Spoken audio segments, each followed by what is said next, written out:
ನನ್ನ ಪ್ರೀತಿಯ ದಾಳಂಬ್ರೆ ಬೆಳೆಗಾರರಿಗೂ ನಮಸ್ಕಾರಗಳು.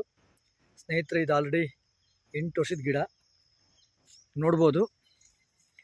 ಫಸ್ಟಿಂದ ರೆಸ್ಟ್ ಪೀರಿಯಡಿಂದ ಇತ್ರೆಲ್ ಮಾಡಿದಾಗಿಂದ ಇಲ್ಲಿವರೆಗೂ ನನ್ನ ನೇತೃತ್ವದಲ್ಲಿ ಈ ಗಿಡನ ನೋಡ್ಕೊತಾ ಇದ್ದೀವಿ. ತುಂಬ ಅದ್ಭುತವಾದ ರಿಸಲ್ಟು ಸ್ನೇಹಿತರೆ. ರೈತರೆ, ಯಾವ ಥರ ಅಂತಂದರೆ ಪ್ರತಿ ಗಿಡದಲ್ಲೂ ಅರೆಹರೆಗೂ ಚೆಕ್ ಮಾಡ್ಬೋದು. ಒಂದೊಂದು ಗಿಡಕ್ಕೆ ಕನಿಷ್ಠ ಅಂದ್ರೂ ಒಂದು 150ರಿಂದ 200 ಕಾಯಿ ತನಕ ಕಟ್ಟಿದೆ. ಒಂದು 150ರಿಂದ 200 ಕಾಯಿ ತನಕ ಅಂದ್ರೆ ಹತ್ತತ್ರ ನನ್ನ ಪ್ರಕಾರ 4 ಬಾಕ್ಸ್ ಮೇಲೆ ಆಗುತ್ತೆ ಸ್ನೇಹಿತರೆ. ಪ್ರತಿ ಗಿಡ ನಿಮಗೆ ತೋರಿಸ್ತೀನಿ, ನೋಡ್ಬೋದು. ಪ್ರತಿ ಗಿಡನೂ ಕೂಡ ಒಂದೊಂದು ಗಿಡಕ್ಕೆ 4 ಬಾಕ್ಸ್ ಥರ ಹಣ್ಣು ಸೆಟ್ ಆಗ್ತಿದೆ. ಎಲ್ಲ ಗಿಡದಲ್ಲೂ ಕೂಡ ನೀವು ನೋಡ್ಬೋದು. ಒಂದು ಗಿಡ ತೋರಿಸಲ್ಲ, ಇರೋ ಫ್ಲಾಟ್ ಎಲ್ಲ ತೋರಿಸ್ತೀನಿ, ನೋಡ್ಬೋದು. ಇದು ಕೂಡ ನನ್ನ ಮಾರ್ಗದರ್ಶನದಲ್ಲಿ ಬೆಳೀತಾ ಇರುವ ತೋಟ. ಈ ಗಿಡ